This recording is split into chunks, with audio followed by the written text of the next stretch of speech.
Hey everybody, this is Kathy Podwell, Judy from Night of the Demons, and you are listening to Tommy Throwback Kovac on Splat from the Past. He tells great jokes. He's a great guy. Hey dudes, welcome to Splat from the Past, the only 80s themed horror and sci-fi show where things could get totally radical. Now today, I will be welcoming a queen of 90s exploitation films, and I am talking about Jill McWhirter. Yes, she was known as Jillian McWhirter back then. She was in such classics as Nowhere to Run with David Carradine, Blood Fist, 7 and 8. She was in Stranglehold, Servants of Twilight, The Dentist 2, Dee Snider's Strangeland, and the immortal horror anthology movie After Midnight with another guest of mine, Carrie Remsen, and Jordana Capra, who was in another segment of it. And I'm having her on the show today to talk about all that stuff. And she's married to the great screenwriter Jeffrey Konvitz, who wrote Silent Night, Bloody Night, and The Sentinel. And it's going to be a great show as Halloween October wraps up. So yeah, here is my interview with Jill McWhirter. Hello. Hey Jill, welcome to the show. How are you today? I'm good. Thank you, Tommy. I'm happy to be here. Yes. This is such a great honor. Thank you for taking the time today. Oh, you're so welcome. You brought up a lot of memories because After Midnight was some time ago. It was way past midnight. Oh yes, there's plenty more too that I dug out. But before we get into all of that, though, I'd like to go back a little bit further. I was reading that you were originally on the trajectory of journalism. Yes, I was. That's because I've always loved writing, and that's what my degree was going to be. And then I got into acting, which I didn't finish my degree. I started working as an actress and an artist, and hence, what was it, like, starred in 12 movies or something? I don't even remember. I'd have to look back. But I am back to my writing. That's what I'm doing presently. Yes, but did you grow up loving like all the news anchors that you saw on TV, and that's what made you want to do it? I think it was more just I know this is going to sound weird, but I wanted to be a journalist in the field.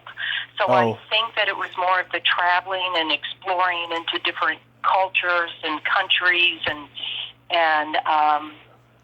experiencing things I never would have experienced growing up in the Deep South. And, there's a lot of writers in the South, and I think it's kind of in our blood. So that was more of the travel bug, I guess. That's true. Tennessee Williams. Oh, gosh. Oh, God. I can't even... So many. Yeah, I can't even think of any more. But I know, and even like Elvis Presley, a songwriter, a singer, an artist. I mean, and there's so much blues and just it's just rich culture down there, and nice people. I will say, very nice people, but don't cross them. Yes, I agree. But they are very nice people, and they have a great sense of humor, I have to say. Very, very good sense of humor. Oh, one of my favorite books, Confederate of Dunces. Have you ever read that or heard of it? No. Confederacy of Dunces. The novelist tried to get it into production. It's an old book. They've actually tried to make a movie out of it, and they never could. Hilarious. The funniest characters, Deep South, just really, really funny. Unfortunately, the writer could never get it produced or, into publication. He committed suicide. His mother took the book, and there was a publication, I believe, I'm really digging back deep because it's an old book, Ole Miss. I think Ole Miss in Mississippi ended up publishing it, and it became a #1 book. So Google it sometimes. It's hilarious. The funniest book I've ever read. Okay. Did you do any acting in school when you were younger? Okay, I did. I actually tried out. See, something that a lot of people don't know about me is I'm dyslexic, and I've always had trouble pronouncing words. And when I was growing up, no one really knew what that was. But our school had a play, and I auditioned for it. And even my mother was like, "Why are you auditioning for a play? You have trouble talking." I said, "I don't know. I'm just going to do it anyway." I got the lead, and I was in 7th grade. And that year we had a tornado, which blew the roof off the school, and the play was canceled. And so after that, I never auditioned for any other plays or anything until my grandmother, I was heading to Delta State University, college down in the South, and my grandmother gave me an article about this. It was called a modeling squad, where the students, if you were picked, you would be a model. And so I was chosen to be on that modeling squad, and that kind of got me back into the business. I started modeling. Then I got recruited to then I moved to Texas, to Southern Methodist University. And then I started modeling for Kim Dawson, which was in Dallas, Texas. Then I got recruited to go to New York to model. And when I got up to New York, the whole agency fell apart. And there I was, a little girl from Mississippi or Tennessee, in the big New York, Manhattan, knew one person, and then I started acting again, started taking classes, and my first gig was on Ryan's Hope. Wow. So it's like stop and start a lot with me. I've never thought of, thanks, Tommy, for the question. I never really thought about the ins and outs of how someone gets somewhere in their life. You know, maybe all of our lives are meant to be certain paths, and we just kind of follow it. Yeah, totally. So, what year did you move to Los Angeles? Let me see. I did my first movie in 1989, so it was about 2.5, 3 years before then, 1986. Because somewhere around 1986. Yeah, because you won some theater awards for I Stand Before You Naked and Crazy Eights. Yes, I loved theater. We did a lot when I was young. I did a lot of theater, and I loved it. I actually produced one of the shows too, and we raised money for battered women. So there was a lot of fun and helpful times with the theater, because we didn't get paid. You don't get paid doing theater unless you're on Broadway or when I got into Equity, the theater union, then I started getting paid, and I actually went back to New York and did an off-Broadway show with Eric Pierpoint. Do you remember him? What's his name? Eric Pierpoint. Yeah, he was in an Alien TV show. It was huge. I can't remember the name of his show, but he's a novelist now. He writes books for teenagers, young people. Yeah. Eric Pierpoint. Oh, and he still acts. Oh, nice. Yeah. Eric Pierpoint. Nice. So then I went and did that show, and then I came back, and you obviously Googled me. You know that I got my start with Roger Corman. Yep. Roger Corman. Loved him. And Julie Corman, his wife, produced my first movie, Nowhere to Run, that Carl Franklin directed. Yes. I was supposed to meet Roger and Julie Corman at a convention last year, and they had a last-minute cancellation, unfortunately.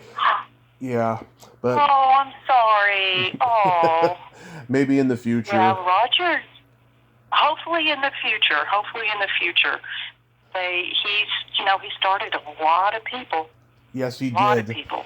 Oh, Scorsese and Coppola and Jack Nicholson and, oh, God, everybody. James Cameron. Oh, God. He's an icon. He's an icon. And I'll tell you a funny story. I know we haven't started to talk about After Midnight, but when I did Nowhere to Run with Julie Corman, she produced that one, like I said. Yeah. The DP Did you? I don't know if you noticed this, Tommy, but the DP was Faden. I called him Faden Michael Papenmichael, but it was Faden Papenmichael. He was from Greece, and he was the DP. And we shot the whole movie. I actually, at Carl Franklin, I had 7 callbacks before I booked that movie. Huh. It was like, how many times they're going to keep bringing me back? Yeah. So 7 callbacks, and starred opposite with Jason Priestley. And then we shot the whole movie. We had so much fun. The whole cast and crew got along.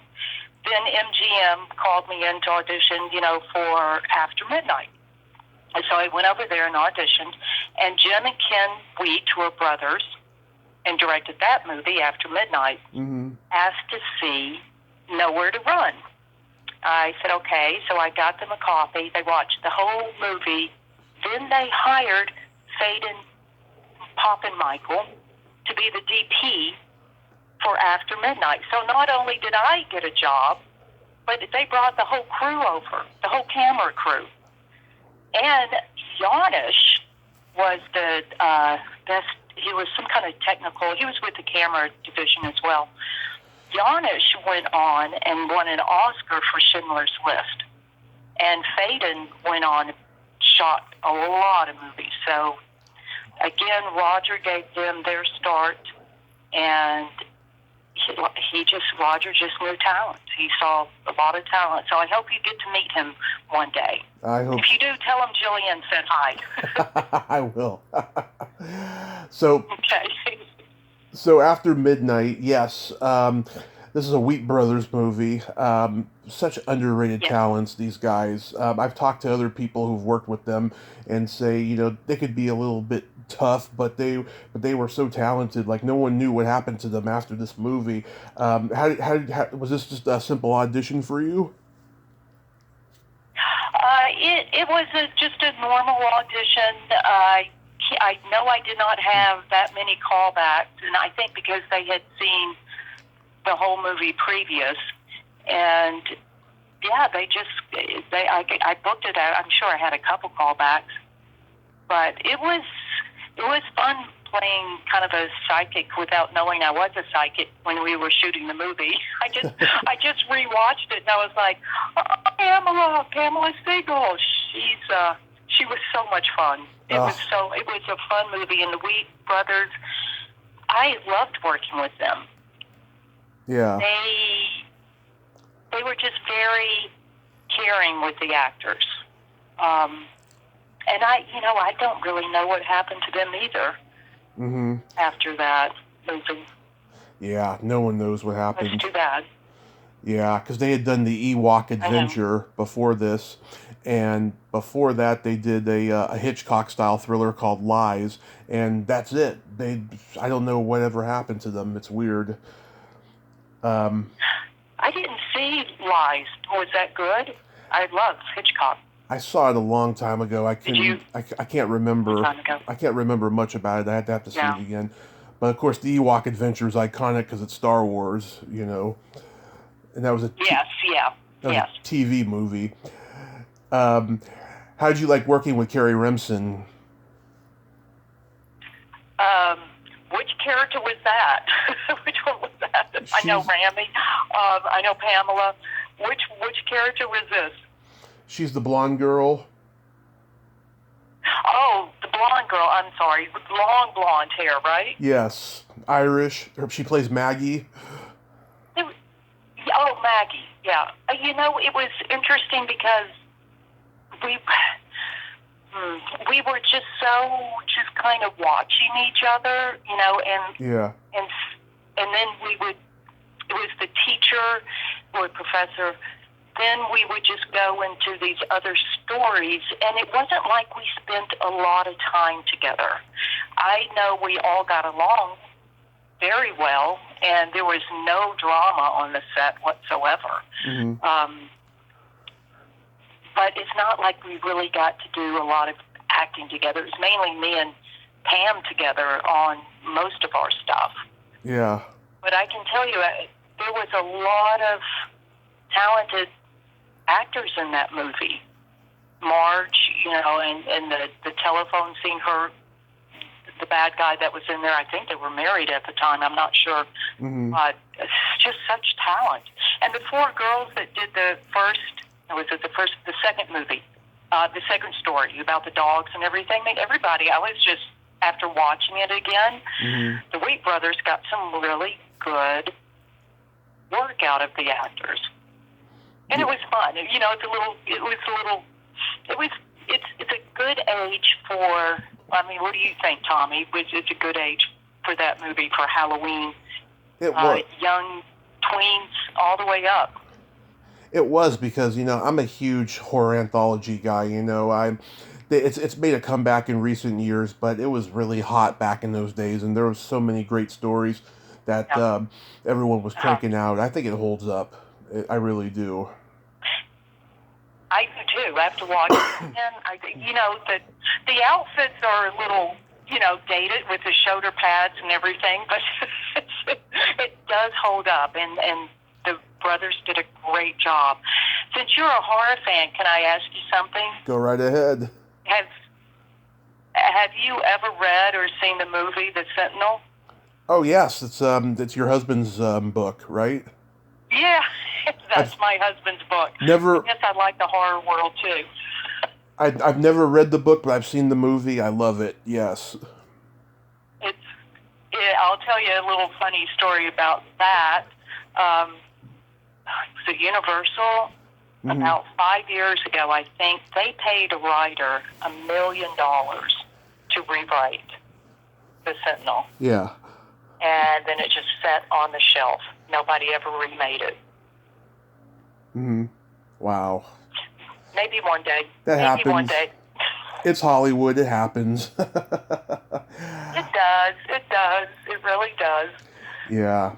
But Carrie, when I interviewed Carrie, yeah, she told me her and Pamela, they became really good friends for a couple of years after midnight. They would get in trouble for swearing in public and stuff. I could see that. Have you ever seen Pam? I mean, you know she was the voice on that King of the Hill. You know. Yeah. Did you ever? Yeah, King of the Hill. Amazing talent she is. Did you see her? I think it's HBO that she has her own TV series. I don't know if it's still going, but she played a single mom. I heard. Messy and like. I heard about it. Yeah, I've never So seen good. it. Yeah. What was Richard Gabby like? Did you work with him? He played Dave. Which one was Dave? Let me see.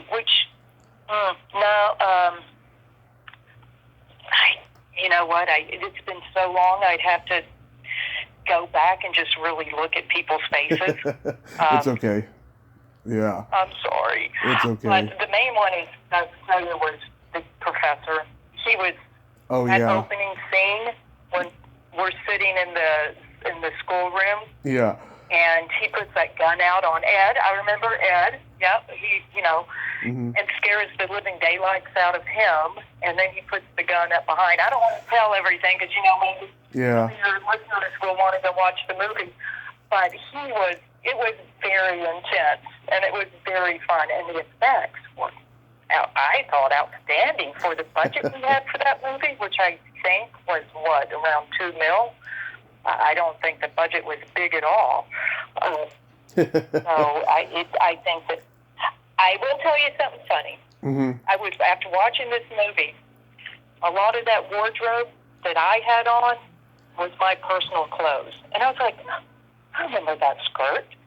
I remember that sweater. Why did I think that was cute on me? It was like, we were cutting budget everywhere we could so they could put money into the effects. Yeah. So they said, bring your own clothes. I said, okay. I'm a hippie chick. I got hippie clothes. That's awesome. How about Servants of Twilight? Oh, I liked that. Wasn't I pregnant in that one? I believe so. I was pregnant. I was. And again, I was kind of like a psychic, almost like seeing things. Boy, Servants of Twilight.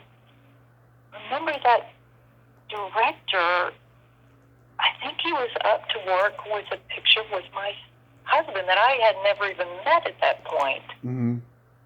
And they ended up casting, and I was up for that role, too. This is a whole different movie. Not Saigon, something odd that Angeline Jolie Jeffrey Obro is his ended name. up starring in.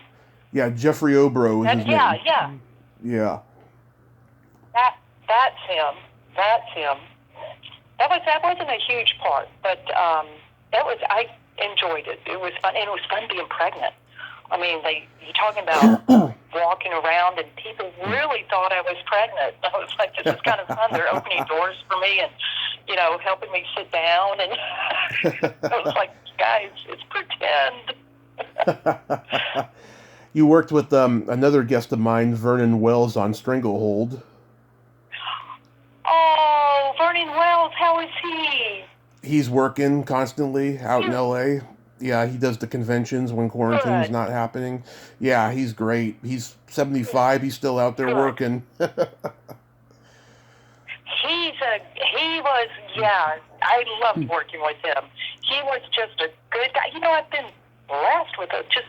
I've never not liked anyone I didn't work with. I mean, I know sometimes you hear these horror stories like people couldn't get along, but I did make one conscious decision when I first started into this business. There's a lot of chemistry on sets, right? Right. Especially with the actors you're working with, whatever, lots of chemistry. Right. But I always said I'm never going to have a relationship with an actor I'm working with. If something is still there after we, wrap the film, then that's a different story. Right. But could you imagine if you're dating someone and then y'all get into a fight, off set? Oh, yeah. And then you have to do a love scene the next day? Oh, yeah. I'm like, I don't want to. I'll pass on that. I've heard stories. I won't name names, but I've heard stories. I'm sure it happens quite a bit, and I guess I learned from it. How Let me see. Hold on. How was working with Don the Dragon Wilson on the Blood Fist movies? Oh my God, you were just reading my mind, or I was reading yours, because I was just about to mention him. Don Wilson the Dragon, fantastic. He's still doing it. He is still fighting and doing those movies. And his wife did the makeup on me in Nowhere to Run. No, she did all the makeup in the kickboxing movies. Uh-huh. She went on and has received the Emmys doing makeup, and they're married. They have, but he's still out there making the movies. And Dawn would we had fun. We did, and I could never fight like he could or kick or anything, but whenever I had some fun action stuff, he'd give me a little pointers. So that was good. And we shot one of those movies. Roger Corman had started building a film set in Ireland. And so we went over there and we shot one of the movies there. Oh, we shot in this beautiful castle. It was gorgeous, gorgeous. Mm-hmm. And I remember the crew was all from Ireland, and they were all very talented. And I always kind of hung out with the crew sometimes, and I remember talking to someone, and I said, well, what's the difference between, like, Americans and people that live here in Ireland? And the person said, and it was quite profane, I thought, said, well, Americans live to work where we work to live. Yeah. I thought that was very interesting. Speaking of Mr. Sentinel, Jeff Convitz just walked in. I'm on with Tommy. He just got back from playing tennis. He's a fan of the movie, The Sentinel. Yes, absolutely. I'm an even bigger... You need to read the book now. Oh, I'm an even bigger fan of Silent Night, Bloody Night. Oh, he's even a bigger fan of Silent Night, Bloody Night. We're doing a podcast right now. I think they're trying to do a remake of that, Tommy. Really? Y'all are the first to hear. We'll see what happens. Wow. Maybe you'll have to get Jeff on the podcast. I would love that. Everyone in that movie's dead, so I haven't been able to find anybody. Well, thank God my husband's still alive. Oh, great. You better talk to him soon then. Yeah. He could be my first interview for He could be my first interview for December if he wants to. I'll let him know, and hopefully they can get this remake going. Yeah. They already have people interested in it, so we'll see what happens. Keep them fingers crossed. Yeah. Do you have a story about The Dentist 2? Yes, Brian Yuzna, the director. Yep, I've talked to him. Really bizarre. He is. Very talented. He is. I had him on the show, right? I asked him 4 questions in 2 hours because he took 30 minutes to answer each one. Brian, I love Brian. He's so fun. Yeah, he ended up going to Italy shooting a ton of movies. Oh, yeah. And now he's back here. Yeah, so, Brian, let me see, The Dentist 2, I will tell you one story. Okay. Okay, The Dentist 2 had a love scene in it, right? Yeah. And I didn't do a lot of nudity, but this had a little nudity in it.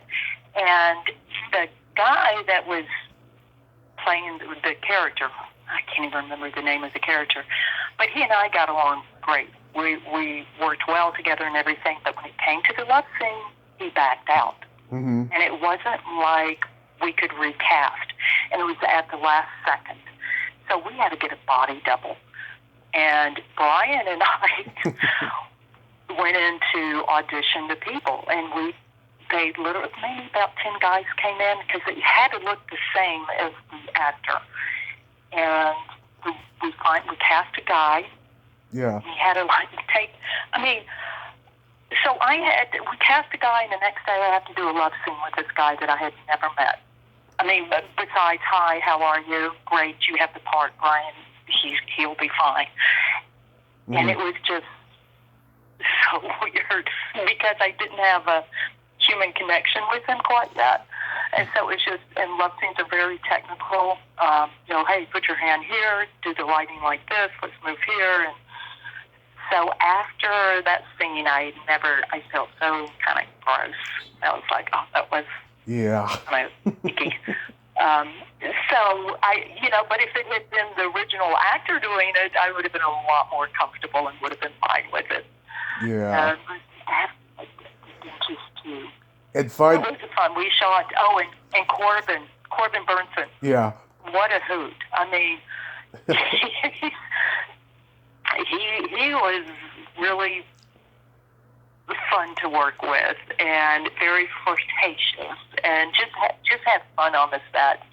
But that last scene, when I had to hold up that nail gun, because I shoot him with a nail gun, those things are freaking heavy. And it was take after take after take of me holding. I must have been like I don't know how much it weighed, but that was one of probably physically the hardest thing I've ever done, was holding that nail gun up. We shot it, we wrapped it. Jack Murphy was producer on that, I think. He has since, unfortunately, passed away. But I was doing, one of the plays you mentioned, was that Crazy Eight? I can't remember, but Jack came down to watch one of my theater pieces, and that's how I got cast in that movie. Nice. As well. So. Nice. And then finally, you got to talk about Strangeland. Strangeland. That was with Jerry. Was that Jerry? D. Snyder, Robert Englund, Elizabeth Pena. Oh, D. Snyder. Yes, and John Keeplo was the director. Yeah. Yeah. And it was a small part too. I was the newscaster. But we shot with a night scene, I think, and newscasters. I was happy to be in the movie. I mean, it was fun, but newscasters, even though this is a good bookend. We're like wrapping up with a journalist, right? There I was. Finally, I was a journalist, playing a journalist, or a newscaster. But it was so boring. It was just, for me, my character was just so I like to play roles where the mind's twisted a little bit, or there's some humor with it, or, you really get to dig down deep in your soul. And this part was basically just forwarding the movie. It had its purpose, but let's just say would never win an Oscar. That role. Yeah, it's become a cult underground classic. A lot of conventions represented a lot. Oh yeah. Yeah. Dean Snyder. Yeah, I mean he was huge. Rock and roll, right? Exactly. I'm a huge Twisted Sister fan, big time. Nice. I never got to see them live, but I really loved them a lot. Yeah. So really quick. Did he ever? Oh, go ahead. Yeah, go ahead. No, you could ask. I was just going to say, did he do any more acting after that? That's his one and only thing, but he used to do cameos in anything Bobcat Goldthwait would do because they're very close. Oh, okay. Yeah, but I was curious. So, how did you and Jeffrey Konvitz get together? Okay, I'll tell you this story. Okay. Jeff, I was coming. It was about 11 o'clock at night, and I was coming home. Again, faith, and people's lives sometimes have. You follow the path, right? Like I said before. Yeah. So I'm driving home. It's late. I'm tired. I just have jeans on, t-shirt, no makeup. And my hair was still really long. I'm like, oh. And I knew I had to go to the grocery store. I was like, oh, I don't want to. I literally had a conversation in my head. I don't want to go to the grocery store. No, you have to go to the grocery store. Okay, I'll go to the grocery store. Yeah. So I go to the grocery store. Jeff had just left a sushi restaurant and was driving a BMW, which he did not know had an alarm on it. He had it for 3 years already. He didn't even know it had an alarm on it. Well, the alarm starts going off around the same time. Yeah. And he went down to the gas station to get it fixed, which is across the street from the store. Then he remembered he had to get some stuff at the grocery store. He went in there, and guess who crashed into each other? Not with the cars, but I was turning the corner inside the grocery store by the fruits and nuts, and Jeff comes to the other corner, and we literally crashed into each other. And I turned around, and to apologize, I'm sorry. My first thought was, this is the happiest guy I've ever seen. And my second thought was, is this the next man I'm going to marry? Not that I was married a lot. I was only married once before when I was young. Yeah. But, yeah. So it was meant to be, and he started following me, which was weird. And then he asked for my phone number, and I said no. I said, I don't know you, but you can give me your number. Then he started telling me about, I made The Bad Lieutenant. Did you see that movie? I made that movie. I was like, okay. I've seen it. And then Jeff is the kind of person that when he sees something that he likes, he's very focused and goes after it. And basically, we got married 3 years after that. I think it was 3 years we dated. Something like that. Oh, now we have a beautiful daughter in college.